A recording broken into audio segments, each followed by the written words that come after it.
ने देखा किस प्रकार प्रहलाद महाराज ने सुंदर प्रार्थनाएं भगवान को की, और उसके पश्चात भगवान प्रहलाद महाराज को भी सुतल लोक में जाने का आदेश देते हैं। बलि और जितने परिवार के जन हैं उन सब के साथ सुतल लोक में जाएं और भगवान का स्मरण करके माया इत्यादि से मुक्त रहे। सुखदेव गोस्वामी आगे श्लोक संख्या 11-12। यं भगवतो राजन् प्रहरादो बलिना सह बाष्पीयमलभाग्यो मूर्ध्नि कृताञ्जलि पश्चात् सर्वाकृत्यमुपति प्रणतस्तदनुज्ञातः प्रविवेश महाबिलम्। धर्मपाल प्रभु।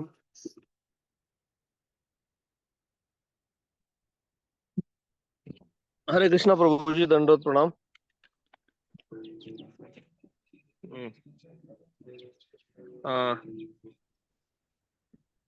श्री श्री सुखदेव गोस्वामी ने कहा, हे राजा परीक्षित, समस्त असुर पतितों के स्वामी प्रहलाद महाराज ने बलि महाराज समेत हाथ जोड़कर भगवान के आदेश को सिर पर चढ़ाया। भगवान ने हाँ कर भगवान से कहा, हाँ कह कर उनकी दक्षिणा करके तथा उन्हें सादर प्रणाम करके उन्होंने सूतल नामक अधोलोक में प्रवेश किया। तो ऐसा नहीं है कि प्रहलाद महाराज ऐसा विचार कर रहे हो कि देखो बलि मुझसे आगे निकल गया, ऐसा विचार नहीं है। बलि महाराज की सफलता प्रहलाद महाराज की सफलता है, और प्रहलाद महाराज को भगवान आशीर्वाद दे रहे हैं, वो बलि की भी सफलता है। तो इस प्रकार से वैष्णव समुदाय में एक दूसरे की सफलता से भक्त लोग प्रसन्न होते हैं। ये बहुत बड़ी शिक्षा है। ऐसा नहीं प्रहलाद महाराज ये सोच रहे हैं कि अच्छा अभी मेरा वर्चस्व कम हो रहा है, मेरा पहले गुणगान होता था कि मेरे लिए भगवान ने अवतार लिया, अभी देखो बलि का गुणगान होगा, वो लेटेस्ट अभी भगवान ने कृपा प्राप्त किया है, ऐसा विचार नहीं है। बलि को कृपा मिली, भगवान प्रहलाद को बोल रहे हैं इन सबको लेकर के सुतल लोक में जाओ। बलि महाराज समेत सारे वंशजों को प्रहलाद महाराज भगवान की प्रदक्षिणा करवाते हैं और प्रणाम करके सुतल लोक की तरफ जाते हैं। ये वैष्णव समुदाय, वैष्णव भावना का भीति है कि जहाँ ईर्ष्या से भक्त लोग रहित रहते हैं। अथाहोशन सम्राजन् हरिर्नारायणोऽन्तिके आसीनं ऋत्विजां मध्ये सदसि ब्रह्मवादिनाम। किरण माता जी। हरे कृष्णा। तत्पश्चात पूर्ण पुरुषोत्तम भगवान ने श्री हरि अथवा नारायण ने शुक्लाचार्य जी से को संबोधित किया, जो पुरोहित ब्रह्मा हेतु उदगम तथा अध्याय अथर्वण के निकट है। सभी में सभा में बैठे थे। हे महाराज परीक्षित, यह सभी पुरोहित वह ब्रह्मवादी है, अर्थात यज्ञ संपन्न करने के लिए वैदिक सिद्धांत का पालन करने वाले थे। तो भगवान ने सबका उद्धार किया, अभी शुक्राचार्य के ऊपर भगवान की दृष्टि पड़ी, तो शुक्राचार्य को भगवान संबोधित कर रहे हैं। ये होने तो चाहिए ब्रह्मवादी नाम, ब्रह्मवादी नाम अर्थात भगवान के वचनों को पालन करने वाले, वैदिक शास्त्रों को पालन करने वाले, तो उनको देख करके संबोधन कर रहे हैं। ब्रह्मन् संतनु शिष्यस्य कर्म छिद्रम वितन्वतः यत्तत् कर्मसु वैषम्यम ब्रह्मदृष्टम समम भवेत्। रीना माता जी पढ़िए। हरे कृष्ण प्रभु जी। हे ब्राह्मण श्रेष्ठ शुक्राचार्य, आप यज्ञ में लगे अपने शिष्य बलि महाराज का अपराध या कमी बतलाइए। इस अपराध का निराकरण योग्य ब्राह्मणों को उपस्थिति में निर्णय लेने पर हो जाएगा। भगवान स्वयं यज्ञ पुरुष हैं। जब उन्होंने देखा कि अभी यज्ञ तो अधूरा ही रह गया, यहाँ बीच में ही दान दक्षिणा के चलते बलि ने अपना आत्मसमर्पण किया, सुतुल लोक के लिए रवाना हो गए।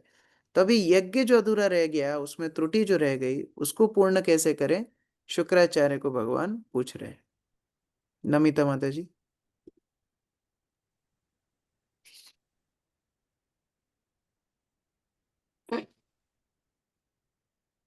तात्पर्य, जब बलि महाराज तथा प्रहलाद महाराज सुतल लोक के लिए रवाना हो गए तो भगवान विष्णु ने शुक्राचार्य से पूछा कि बलि महाराज में वह कौन सा दोष था जिसके कारण उन्होंने उन्हें शाप दे दिया था। यह तर्क किया जा सकता है कि जब बलि महाराज उस स्थान से चले गए थे तो उनके दोषों का निर्णय कैसे किया जा सकता था। इसके उत्तर में भगवान श्री विष्णु ने शुक्राचार्य जी को बताया कि वहां बलि महाराज की उपस्थिति आवश्यक नहीं थी, क्योंकि ब्राह्मणों की उपस्थिति में निर्णय हो जाने पर उनके सारे दोषों एवं कमियों का निराकरण हो जाएगा, जैसा कि अगले श्लोक में बताया गया है। बलि महाराज का कोई दोष ना था, शुक्राचार्य जी ने वृथा ही उन्हें शाप दे दिया था। फिर भी बलि महाराज के लिए यह अच्छा हुआ था। शुक्राचार्य जी के शाप से बलि महाराज की सारी संपत्ति जाती रही, जिसका परिणाम यह हुआ कि पूर्ण पुरुषोत्तम भगवान ने उनकी भक्ति में प्रगाढ़ श्रद्धा के कारण उन पर कृपा की। निसंदेह भक्त को सकाम कर्मों में लगने की आवश्यकता नहीं होती, जैसा कि शास्त्र का कथन है, सर्व हर हर हरणाम अच्युचेतः। अच्युत भगवान की पूजा करके हर एक को प्रसन्न किया जा सकता है। चूंकि बलि महाराज ने पूर्ण पुरुषोत्तम भगवान को प्रसन्न किया था, अतः उनके यज्ञ करने में कोई कमी नहीं थी। तो मानो भगवान शुक्राचार्य को पूछ रहे हो कि आप जो श्राप दिए थे, अभी क्या हुआ? कोई त्रुटि बची है? बलि की कोई गलती बची है? वास्तव में गलती कुछ है नहीं, लेकिन शुक्राचार्य जो श्राप दिए, भगवान मानो शुक्राचार्य को बोध करा रहे हो कि आपने त्रुटि की, अब इसका शोधन कैसे होगा। श्री शुक्र उवाच कुतस्तत्कर्म विश्वमयं यस्य कर्मेश्वरो भवान् यज्ञेषु यज्ञपुरुषः सर्वभावेन पूजितः। अक्रूर प्रभु।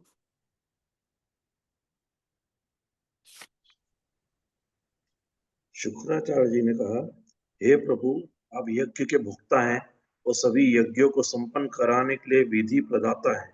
आप यज्ञ पुरुष हैं, अर्थात आप ही वे पुरुष हैं जिनके लिए सारे यज्ञ किए जाते हैं। यदि किसी ने आपको पूरी तरह संतुष्ट कर लिया तो फिर उसके यज्ञ करने में त्रुटियों अथवा दोषों के रहने का अवसर ही कहाँ रह जाता है। इसको बोलते हैं चमत्कार को नमस्कार। अभी तक बोल रहे थे विष्णु है, सब कुछ हर लेगा, इसको कुछ देना नहीं, वचन को तोड़ दो, तुम्हारा कोई पाप लगेगा नहीं। अभी जब देख लिया वामन देव ने सब कुछ हर लिया है, अभी बलि भी समर्पण कर चुका है, बलि सुतल लोक भी जा चुका है, तो अभी शुक्राचार्य वास्तविक बात बोल रहे हैं, नहीं आप ही तो यज्ञ पुरुष हैं, सब कुछ तो आपके लिए होता है, आपकी संतुष्टि के लिए तो हम सारे कार्य कर रहे थे, तो अगर आप संतुष्ट हैं तो फिर किस प्रकार की त्रुटि है। तो इस प्रकार शुक्राचार्य अपने मत को बदल देते हैं। अकिंचन। तात्पर्य, भगवत गीता में भगवान कहते हैं, भोक्ताराम यज्ञ तपसाम सर्वलोक महेश्वरम। परम स्वामी भगवान ही वे असली पुरुष हैं जिन्हें यज्ञों के द्वारा संतुष्ट करना होता है। विष्णु पुराण में कहा गया है, वर्णाश्रम आचरवता पुरुषेण परपुमान विष्णुर आराध्यते पंथा नन्यत तत्तोषण कारण। समस्त वैदिक कर्मकांडी यज्ञ यज्ञ पुरुष भगवान विष्णु को तुष्ट करने के उद्देश्य से संपन्न किए जाते हैं। समाज के आश्रम ब्राह्मण क्षत्रिय वैश्य शूद्र ब्रह्मचर्य गृहस्थ वानप्रस्थ तथा संन्यास भगवान विष्णु को प्रसन्न करने के लिए है। इस वर्णाश्रम प्रणाली के अनुसार कर्म करने को वर्णाश्रम आचरण कहते हैं। श्रीमद् भागवत में सूत गोस्वामी कहते हैं, अतः पुंभिर्द्विजश्रेष्ठा वर्णाश्रम विभागशः स्वनुष्ठिस्तस्य धर्मस्य संसिद्धिर हरितोषण। हे द्विजश्रेष्ठ, अतएव यह निष्कर्ष निकाला जाता है कि सर्वोच्च सिद्धि की प्राप्ति भगवान की तुष्टि है, जो वर्णाश्रम धर्म के विभाजन के अनुसार अपने नियत कर्तव्यों को करने से प्राप्त की जा सकती है। हर वस्तु भगवान को प्रसन्न करने के निमित्त है। अतएव बलि महाराज में कोई दोष न था, क्योंकि उन्होंने भगवान को प्रसन्न कर लिया था और शुक्राचार्य ने स्वीकार किया कि उनको शाप देना ठीक नहीं था। तो इस प्रकार से वास्तव में अगर भगवान प्रसन्न है तो सारे क्रियाओं को सिद्धि मिल जाती है, और अगर भगवान प्रसन्न नहीं होते तो बड़े बड़े अनुष्ठान भी विफल हो जाते हैं। जैसे हम इसी के विपरीत दक्ष यज्ञ का वर्णन पढ़ते हैं चतुर्थ स्कंद में। तो दक्ष यज्ञ में क्या होता है? दक्ष यज्ञ में जब दक्ष सभा में प्रवेश करते हैं, सभी लोग सम्मान में खड़े होते हैं, लेकिन भगवान शिव और भगवान ब्रह्मा जी दोनों खड़े नहीं होते। तो जब खड़े नहीं होते तो उस दक्ष को बड़ा क्रोध आ जाता है, विशेषतः भगवान शिव को देख करके। और इतना क्रोध आ जाता है कि उनको श्राप दे देता है कि आप यज्ञ भाग से अलग हो जाएंगे, अर्थात यज्ञों में आहुति आपको मिलेगी नहीं। ये देख करके नंदी को भी क्रोध आ जाता है। तो नंदी भी श्राप दे देता है कि दक्ष, तुम जो मुख से ऐसे कटु वचन बोल रहे हो, तुम्हारा सिर कटेगा और बकरे का सिर लगेगा। और ये जितने ब्राह्मण तुमको समर्थन दे रहे हैं, ये सब ब्राह्मण केवल खाने पीने में लग जाएंगे और भौतिक इंद्र तृप्ति में लग करके जन्म मृत्यु के चक्र में पड़े रहेंगे। अभी भृगु को गुस्सा आया, भृगु श्राप देते हैं, तुम भगवान शिव के अनुयायी हमको श्राप देते हो, हम तुमको श्राप देते हैं कि तुम सब नास्तिक बन जाओगे। तो इतने श्राप प्रति श्राप पड़े, भगवान शिव उठ करके वहां से चले गए। अब जब एक वैष्णव वहां से रुष्ट होकर के, असंतुष्ट होकर के वहां से गए, कई देवता कई वर्षों तक वो यज्ञ करते रहे, लेकिन वो यज्ञ से भगवान प्रसन्न नहीं हुए। अभी एक और यज्ञ का वर्णन आता है चतुर्थ स्कंद में, पृथु महाराज के यज्ञ का। पृथु महाराज का यज्ञ अपूर्ण रहा, लेकिन अपूर्ण यज्ञ भगवान विष्णु को प्रसन्न कर दिया, भगवान प्रकट हो गए। तो यहाँ दक्ष यज्ञ पूर्ण होने के बाद भी भगवान प्रकट नहीं हुए, वहां पृथु महाराज के अपूर्ण यज्ञ में भगवान प्रकट हो गए। इससे मतलब क्या है? सुनिश्चितस्य धर्मस्य संसिद्धिर हरितोषणम। क्रियाओं की सिद्धि है भगवान को संतुष्ट करना। जहां भगवान संतुष्ट है, क्रिया शुद्ध है। जहां भगवान संतुष्ट नहीं है, सब कुछ पूरा करने के बाद भी वो कार्य अपूर्ण है। तो इसी प्रकार से शुक्राचार्य बता रहे हैं कि भगवान आप प्रसन्न है तो कोई त्रुटि रह ही कैसे सकती है, लेकिन फिर भी अगर कोई त्रुटि है तो उसका निवारण क्या है? 16 नंबर श्लोक बहुत महत्वपूर्ण है, भक्त लोग याद भी कर सकते हैं। मंत्रतस्तंत्रतश्छिद्रम देश कालार वस्तुतः सर्वं करोति निश्छिद्रम अनुसंकीर्तनम तव। गौरी शंकर प्रभु। मंत्रों के उच्चारण तथा कर्मकांड के पालन में त्रुटियां हो सकती है। देश काल पात्र तथा सामग्री के विषय में भी कमियां रह सकती है, किंतु हे भगवान, यदि आपके पवित्र नाम का कीर्तन किया जाए तो हर वस्तु दोष रहित बन जाती है। अभी ये उस युग की बात चल रही है जहां युग धर्म हरिनाम नहीं था। उस युग में भी हरिनाम की प्रधानता को बताया जा रहा है कि मंत्रतस हो, तंत्रतस हो, जितने भी वस्तुएं, देश काल वस्तु जो भी हो, उन सब में त्रुटि हो सकती है, लेकिन अगर आपके नाम का अनुसंकीर्तनम, सतत कीर्तन किया जाए तो सारी त्रुटियों से व्यक्ति मुक्त हो जाता है। अर्थात पूर्व युगों में भी यद्यपि युग धर्म अलग अलग थे, लेकिन हरिनाम के माध्यम से वो युग धर्म पूर्ण हुए। और कलयुग में तो बाकी सब हटा करके केवल और केवल हरिनाम की प्रधानता है, इसलिए हरिनाम से श्रेष्ठ और कोई वस्तु नहीं है। अमित प्रभु तात्पर्य। हरे कृष्ण प्रभु जी, दंडवत प्रणाम। तात्पर्य: श्री चैतन्य महाप्रभु प्रभु जी ने संस्तुति की है, हरेर नाम हरेर नाम एव केवलम, कलो नास्तेव नास्तेव नास्तेव गतिरन्यथा। इस कला और दिखावे के युग में उद्धार का केवल एक ही साधन है, और वह है श्री भगवान के पवित्र नाम का कीर्तन। इसके अतिरिक्त अन्य कोई रास्ता नहीं है, अन्य कोई रास्ता नहीं है, अन्य कोई रास्ता नहीं है। ब्रह्म नारदीय पुराण। इस कलयुग में वैदिक कर्म कांडों या यज्ञों को पूरी तरह से संपन्न कर सकना अत्यंत दुष्कर है। शायद ही कोई वैदिक मंत्रों का ठीक से उच्चारण कर सकता हो या वैदिक अनुष्ठानों के लिए सामग्री जुटा पाता हो। अतः इस युग के लिए जिस यज्ञ की संस्तुति की गई है वह है संकीर्तन, अर्थात श्री भगवान के पवित्र नाम का निरंतर संकीर्तन करना। यज्ञ संकीर्तन प्राय यजंती ही सुभेदसः। श्रीमद्भागवतम। जो लोग बुद्धिमान हैं और जिनके पास अच्छी दिमागी शक्ति है, वे वैदिक यज्ञों को संपन्न करने में समय न गवाकर श्री भगवान के पवित्र नाम का कीर्तन करें और इस प्रकार से यज्ञ को अच्छी तरह पूरा करें। मैंने देखा है कि अनेक धार्मिक नेताओं को यज्ञ करने एवं अपूर्ण यज्ञ की संपन्नता में लाखों रुपए खर्च करने की लत है। यह उन लोगों के लिए शिक्षा है जो ऐसे अपूर्ण यज्ञ व्यर्थ ही संपन्न करते हैं। हमें श्री चैतन्य महाप्रभु की सलाह ग्रहण करनी चाहिए। यज्ञ संकीर्तन प्याय यजंती ही सुमदेशः। यद्यपि श्री शुक्राचार्य जी कट्टर कर्मकांडी ब्राह्मण थे, किंतु उन्होंने भी स्वीकार किया निश्चिद्रम अनुसंकीर्तनम तव। हे भगवान, आपके पवित्र नाम का निरंतर कीर्तन सब कुछ पूर्ण कर देता है। कलयुग में वैदिक कर्म कांडों को पहले की तरह ही पूरी तरह संपन्न नहीं किया जा सकता। इसीलिए श्री जीव गोस्वामी ने संस्तुति की है कि यद्यपि हर प्रकार का आध्यात्मिक कर्म करते समय सभी सिद्धांतों के पालन में पूरी सतर्कता बरतनी चाहिए, विशेषतया श्री विग्रह की पूजा में। फिर भी कुछ न कुछ त्रुटि रह सकती है और मनुष्य को चाहिए कि वह इस कमी को पूरा करने के लिए पुण्य पुरुषोत्तम भगवान के पवित्र नाम का कीर्तन करे। इसलिए हमारे कृष्ण भावनामृत आंदोलन में हम सभी कर्मों में हरे कृष्ण मंत्र की कीर्तन करने पर विशेष बल देते हैं। हरे कृष्ण प्रभु जी। कई दार्शनिक आजकल ऐसे हैं जो विरोध करते हैं कि आप लोग ये कीर्तन कर रहे हो, नाच रहे हो, ये थोड़ी हमारी वैदिक संस्कृति है। आप शास्त्र पढ़ो, यज्ञ करो। ये हरे कृष्णा वाले तो और कुछ करते ही नहीं, केवल कीर्तन करते हैं।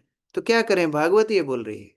ये शुक्राचार्य भगवान के सामने स्वीकार कर रहे हैं कि हर वस्तु में त्रुटि हो सकती है, लेकिन आपके संकीर्तन में त्रुटि नहीं हो सकती। इसलिए अगर कोई भी क्रिया को सिद्ध करना है तो संकीर्तन अनिवार्य है। और इसीलिए जो भी अनुष्ठान गौड़ीय वैष्णव करते हैं, चाहे आरती हो, चाहे यज्ञ हो, चाहे कोई भी अनुष्ठान हो, उन सब में संकीर्तन अनिवार्य है।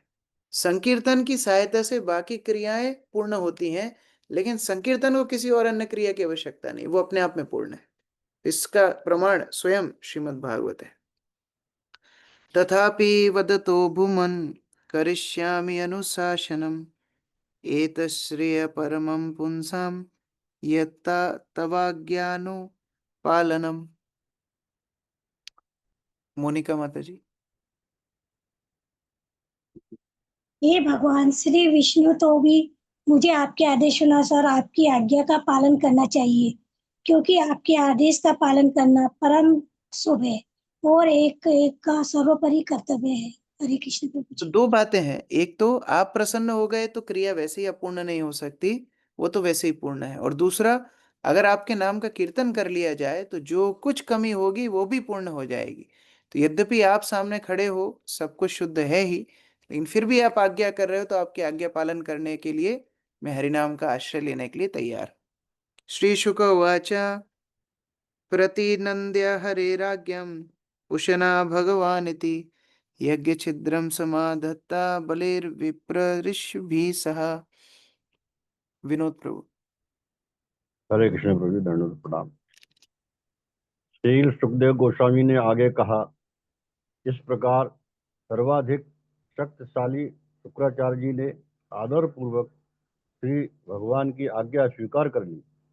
उन्होंने श्रेष्ठ ब्राह्मणों के साथ बलि महाराज द्वारा संपन्न यज्ञ की त्रुटियों को पूरा करना शुरू कर दिया। हरे कृष्ण। तो भगवान, कल भी हम चर्चा कर रहे थे, सबको संतुष्ट करने का सामर्थ्य केवल भगवान का है। तो सबको तो प्रसन्न किए ही, फिर भगवान ने बोला ये शुक्राचार्य ब्राह्मणों को क्यों छोड़े, इनका भी उद्धार होना चाहिए। तो उनको भी हरिनाम में लगा दिया। एवं बलिर्महिम्राजन् भिक्षित्वा वामनो हरि ददौ भ्रातरे महेन्द्राय त्रिद्विवं यत् परैर्हृतम्। मृणालिनी माता जी। जी प्रभु जी। हे राजा परीक्षित, इस प्रकार भिक्षा के रूप में बलि महाराज की सारी भूमि लेकर भगवान वामन देव ने उसे अपने भाई इंद्र को दे दिया, जिसे इंद्र के शत्रु ने ले लिया था। तो भगवान वामन देव उपेंद्र के रूप में इंद्र के भाई बने, उप इंद्र, इंद्र के छोटे भाई बने। और अभी भी इंद्र के द्वारा पूजा स्वयं स्वीकार करते हैं। ये भगवान की विशेष कृपा इंद्र के ऊपर भी हुई। प्रजापति पतिर्ब्रह्मा देवर्षि पितृभूमिपै दक्ष भृगो अंगिरो मुख्यै कुमारेण भवेन च कश्यपस्यादिते प्रीत्यै सर्वभूतभवाय च लोकानां लोकपालानां अकरोद्वामनं पतिम्। अदिति माता जी। ब्रह्मा जी ने, जो राजा दक्ष तथा अन्य सभी प्रजापतियों के स्वामी हैं, सारे देवताओं, महान संतों, पितृलोक के वासियों, मनुओं, मुनियों और दक्ष, भृगु तथा अंगिरों जैसे नायकों एवं कार्तिकेय तथा शिवजी सहित भगवान वामन देव को हर एक के संरक्षण के रूप में ग्रहण किया। यह सब उन्होंने कश्यप मुनि तथा उनकी पत्नी अदिति की प्रसन्नता के लिए एवं ब्रह्मांड के समस्त वासियों तथा उनके विभिन्न नायकों के कल्याण के लिए किया। हरे कृष्ण। वेदानां सर्वदेवानां धर्मस्य एष शास्त्रीयः मंगलानां व्रतानां च कल्पं स्वर्गापवर्गयो उपेन्द्रं कल्पयाम चक्रे पथिं सर्वविभूतये तदा सर्वाणि भूतानि वृषं मुमुदिरे नृपा। ब्रजेश प्रभु। हे राजा परीक्षित, इंद्र को संपूर्ण ब्रह्मांड का राजा माना जाता था, किंतु ब्रह्मा जी समेत अन्य देवता उपेंद्र अर्थात भगवान वामन देव को वेदों, धर्म, यश, ऐश्वर्य, मंगल, व्रत, स्वर्गलोक तथा तक उन्नति तथा मुक्ति के रक्षक के रूप में चाहते थे। इसलिए उन्होंने उपेंद्र अर्थात भगवान वामन देव को सबके परम स्वामी के रूप में स्वीकार कर लिया। इस निर्णय से सारे जीव अत्यधिक प्रसन्न हो गए। हरे कृष्ण प्रभु। भगवान को इंद्र पद की आवश्यकता नहीं थी। इंद्र यद्यपि देवताओं के राजा के रूप से आसीन है, लेकिन फिर भी सबने आश्रय माना वामन देव को, क्योंकि यद्यपि कोई भी पदवी पर हो, लेकिन आश्रय प्रदाता केवल भगवान है। ततस्तो इंद्र पुरस्कृत्य देवयानेन वामनं लोकपालैर्दिवं निन्ने ब्रह्मणा चानुमोदितः। जगदानंद प्रभु।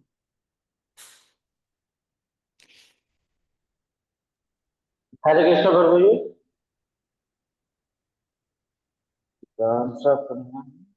हाँ।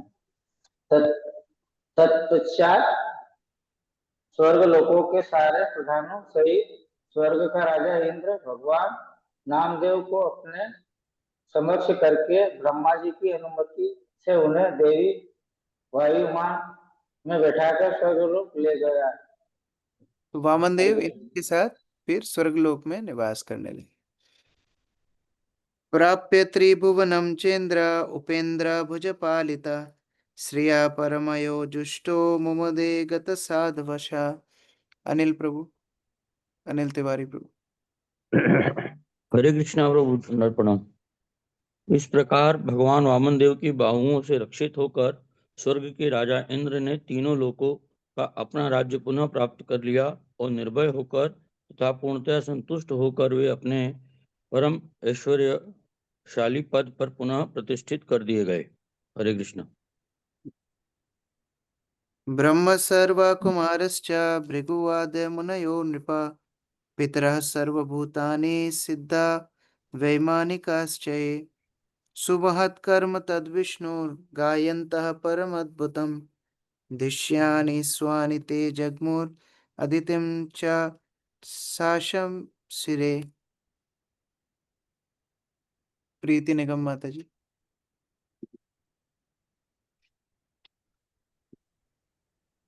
ब्रह्मा, शिव, कार्तिकेय, महर्षि भृगु, अन्य संत, पितृलोकों के वासी तथा सिद्ध लोकों के निवासी एवं वायुयान द्वारा ब्रह्म आकाश की यात्रा करने वाले जीवों के समेत वहां पर उपस्थित सारे मनुष्यों ने भगवान वामन देव के असामान्य कार्यों की महिमा का गायन किया।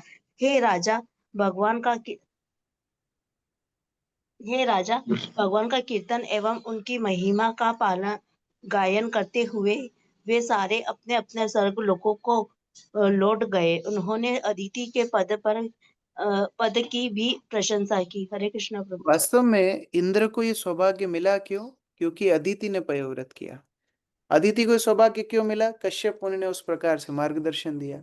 तो सभी का गुणगान ये बड़े बड़े महात्मा, बड़े बड़े सिद्ध पुरुष कर रहे हैं। तो भगवान का गुणगान और अदिति का गुणगान, सबका गुणगान करते हुए अपने अपने लोगों को लौट गए।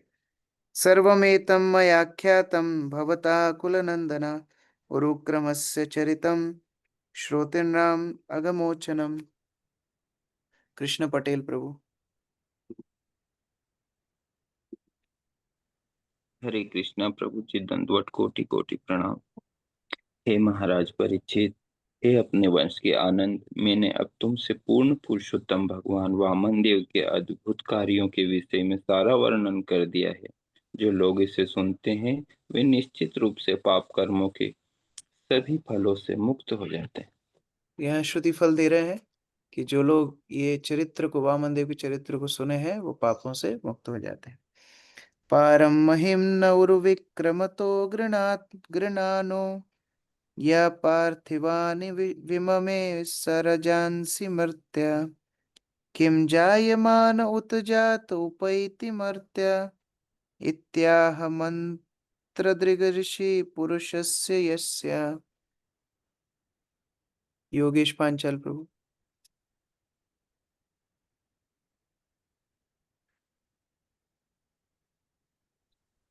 हरे कृष्णा प्रभु जी, दंडवत प्रणाम।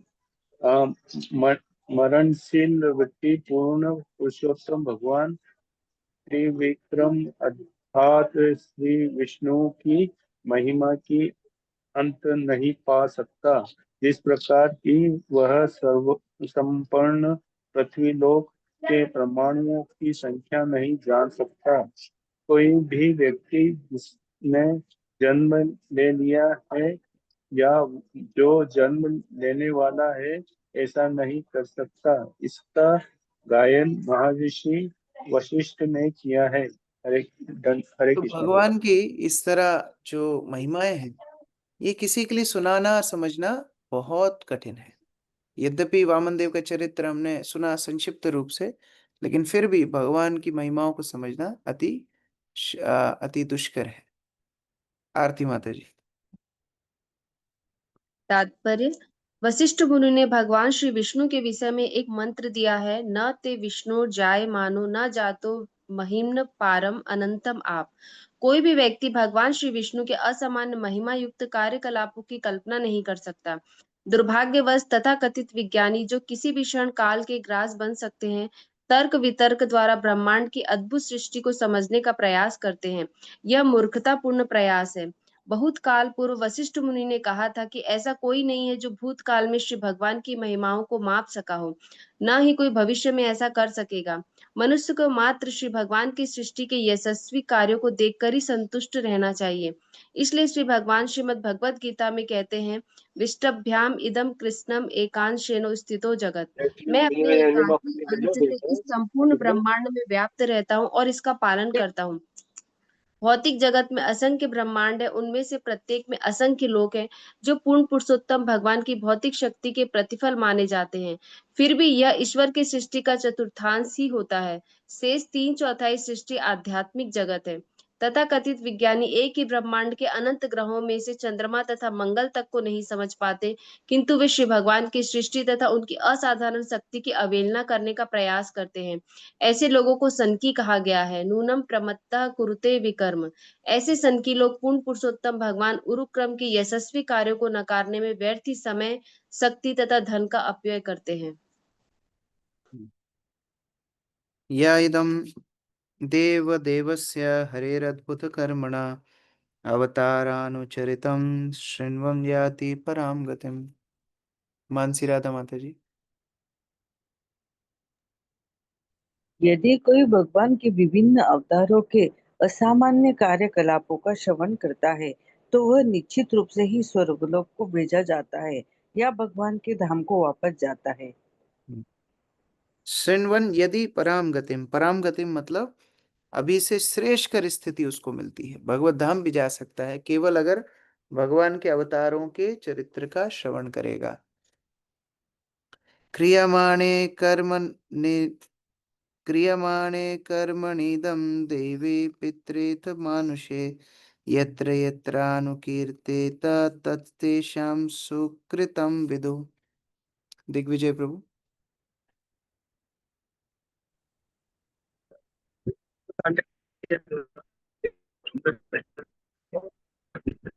अच्छा, आपका ये रविंद्र प्रभु पढ़िए।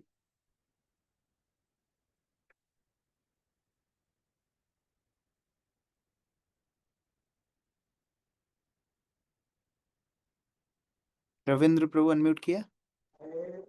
हरे कृष्ण प्रभु।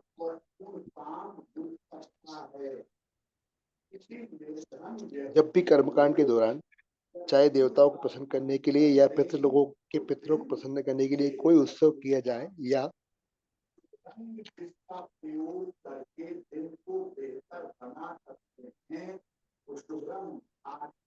या विवाह जैसा सामाजिक कृत्य मनाने के लिए वामन देव के कार्यकलापों का वर्णन हो तो उस उत्सव को परम मंगल में समझना चाहिए। हरे कृष्णा।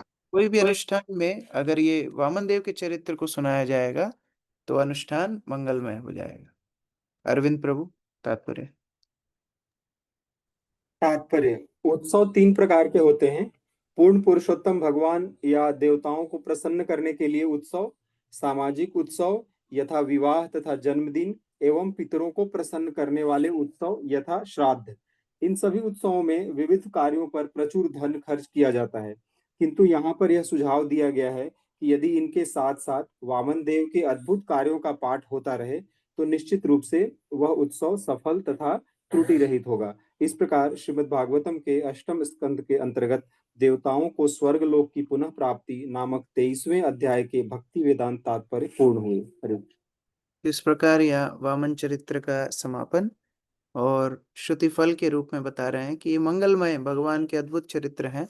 जो भी श्रवण करता है, पठन करता है, उन सब के कार्य सिद्ध होते हैं, भगवान के प्रति भक्ति जागृत होती है। हरे कृष्ण। हंसराज प्रभु। हरे कृष्णा प्रभु जी, दंडवत प्रणाम। प्रभु जी, कल मैं भगवत गीता में पढ़ रहा था तो उसमें पितृ ऋण, देव ऋण और ऋषि ऋण, तो प्रभु जी ऋषि ऋण किस प्रकार होता है प्रभु जी? ऋषि लोग समाज के उत्थान के लिए कार्यरत रहते हैं।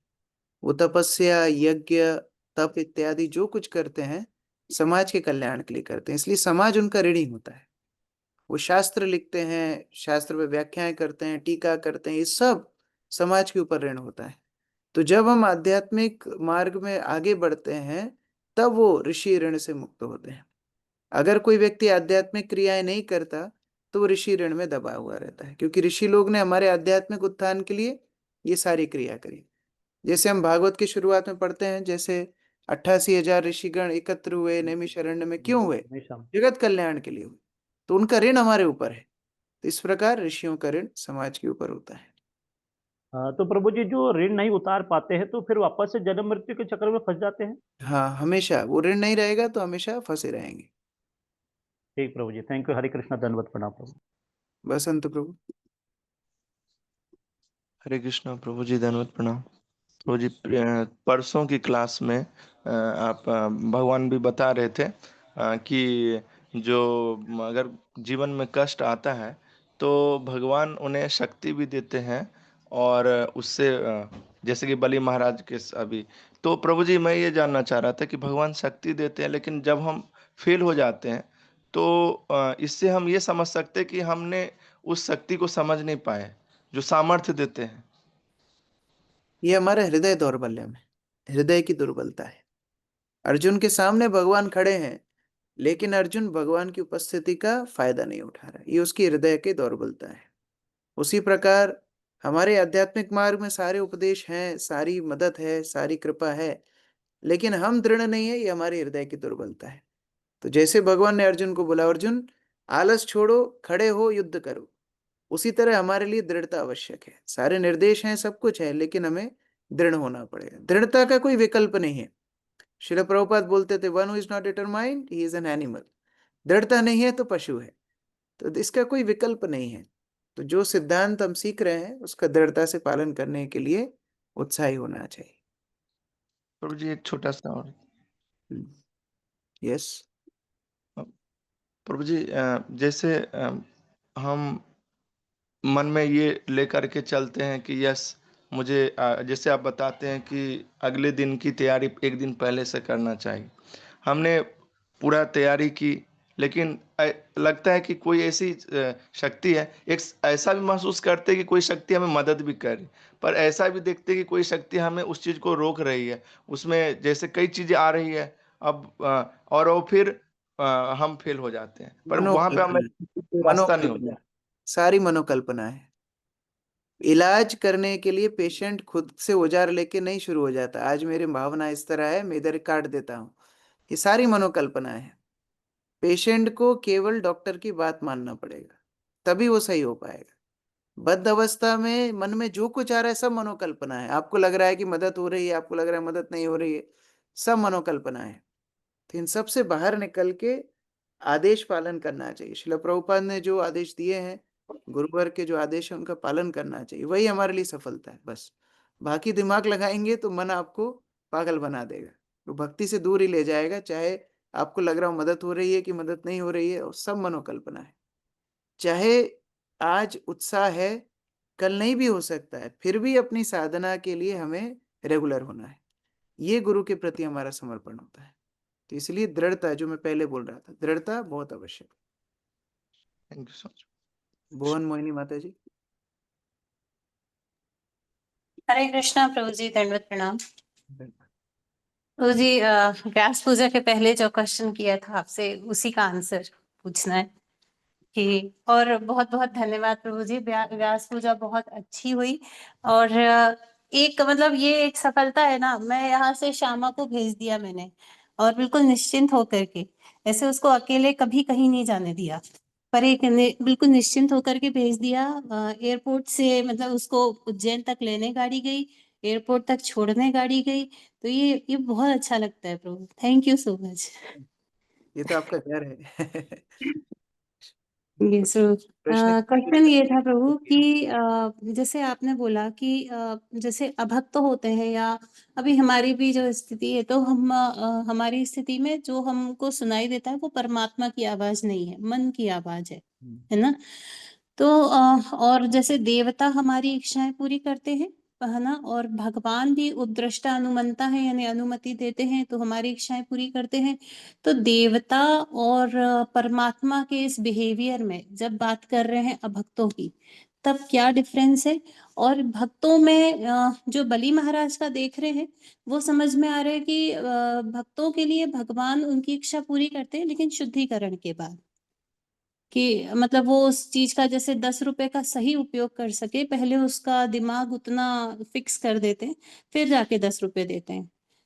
तो वो समझना है प्रभु कि ये कैसे होता वास्तव है। में ये बोलना कठिन है कि हम्म जीव के हृदय में जो भावनाएं आ रही हैं वो भगवान की हैं या मन की हैं। ये हम्म बोलना भी उचित नहीं होगा कि सारी बातें ही मन की हैं। हो सकता है बीच में भगवान भी प्रेरणा दे रहे हो, और ये बोलना भी गलत है कि सारी इच्छाएं देवता ही पूरी कर रहे हो सकता है भगवान भी कोई इच्छाओं को पूरी कर रहे हो। लेकिन जैसा अभी बसंत प्रभु का प्रश्न था, हमारे स्तर पे हमको ये मानना चाहिए कि मनोकल्पना है। क्यों? क्योंकि हमारे लिए भेद करना मुश्किल है कि ये मन की वाणी है कि ये भगवान की वाणी है, कि ये देवता दे रहे हैं कि भगवान दे रहे हैं। इसीलिए हमारे लिए, प्रारंभिक साधकों के लिए सबसे सेफ है गुरु के वचनों को पालन करना, क्योंकि उसमें कोई डाउट नहीं है। वो 100% शत प्रतिशत भगवान की वाणी ही है जो गुरु के माध्यम से आ रही है। धीरे धीरे जैसे जीव पवित्र होता है, वैसे वैसे वो ये भेद कर पाता है कि कौन सी मन की वाणी है और कौन सी भगवान की वाणी है। लेकिन तब तक के लिए अपनी सारी आंतरिक भावनाओं को मनोकल्पना ही मानना चाहिए, और जो निर्देश हमको मिल रहे हैं परंपरा में, उनके ऊपर ज्यादा विश्वास होना चाहिए। शुद्धता होगी, धीरे धीरे हम उसको समझ पाएंगे। अब रही बात, भगवान अपने भक्तों को देते हैं तो सुधार करके देते हैं। मैं कई बार कर्मियों को भी भगवान देते हैं, लेकिन ये समझना कर्मियों के लिए बहुत मुश्किल हो जाता है कि ये भगवान की कृपा है। जैसे भगवान किसी को सारी संपदा को हर लिए, वो डिप्रेशन में आकर के मंदिर आ गया, मंदिर आकर के उसको भक्तों की संगति मिल गई, लेकिन फिर भी उसके मन में क्या चल रहा होता है? उसके मन में चल रहा होता है कि देखो मेरे साथ कितना बुरा हुआ, ऐसा भगवान ने मेरे साथ क्या हुआ, इस तरह के प्रश्न पूछता है। लेकिन अगर वो मंदिर तक आया है, आध्यात्मिक मार्ग तक आया है, तो इसके कर्म उसको यहाँ तक नहीं ला सकते थे। कर्मों के कारण भक्ति नहीं मिल सकती थी। अर्थात कोई ना कोई वैष्णव की कृपा, भगवान की कृपा तो मिली है। ये भक्ति उन्मुख सुकृति के कारण ही आया है, लेकिन वो आज समझ नहीं पा रहा है। तो अभक्तों को भी भगवान देते हैं, ऐसा नहीं है, लेकिन वो समझ नहीं पाते हैं। इसीलिए जब भक्तों की चर्चा होती है, शुद्ध भक्तों के लिए, उनके लिए बोलने में हमें संशय बिल्कुल नहीं है कि उनके जीवन में जो कुछ आ रहा है भगवान दे रहे हैं। लेकिन अभक्तों के जीवन में कर्मफल के कारण भी आ सकता है, देवताओं के कारण भी आ सकता है, भगवान के कारण भी आ सकता है। उस तरह। और प्रभु जी, जैसे हम इसमें पढ़ते हैं भगवत गीता में कि हम नेक्स्ट बर्थ हमें वो मिलता है, या हमको जो भी मिलता है जो हम डिजायर करते हैं और जो हम डिजर्व करते हैं, तो क्या भगवान हमें हमारी डिजायर पूरी करने से पहले, मान लीजिए मेरे अंदर से इच्छा है कि मुझे बहुत धनवान बनना है, और ये मेरी तीव्र इच्छा है ना, तो क्या पहले उसके लिए डिजर्विंग बन, और यदि ये इच्छा मैंने केवल भगवान कृष्ण से जाके कही, राधा मदन मोहन से कही, तो क्या उसके लिए पहले वो डिजर्विंग बनाएंगे, हाँ, या वो हमारी डायरेक्ट दे इच्छा देंगे? नहीं, डायरेक्ट इच्छाओं का फल नहीं मिलता। इच्छाओं से परिस्थितियां मिलती हैं उन इच्छाओं को पूर्ण करने की, और जब व्यक्ति उसके अनुकूल पुण्य अर्जित कर लेता है तब वो फल उसको मिलता है। जैसे मानो किसी ने प्रार्थना की मैं बहुत धनवान बनना चाहता हूँ, तो कर्म देव नेत्र के माध्यम से उसको ऐसी परिस्थितियां मिलेंगी कि वो ऐसी उपलब्धियां कर सके कि वो धनवान बन जाए। ऐसा नहीं है कि डायरेक्ट केवल प्रार्थना करने से धन मिल जाएगा, फिर तो भगवान डायरेक्ट हस्तक्षेप कर्म में करने लगेंगे, वो भगवान करते नहीं। डायरेक्ट कर्म बंधन में भगवान हस्तक्षेप नहीं करते। तो जब 100 कोई ग्राम पनीर प्रार्थना दे दे करता है तो उसको ऐसी परिस्थितियां मिल जाती है जिससे वो इस स्थिति को प्राप्त कर सके।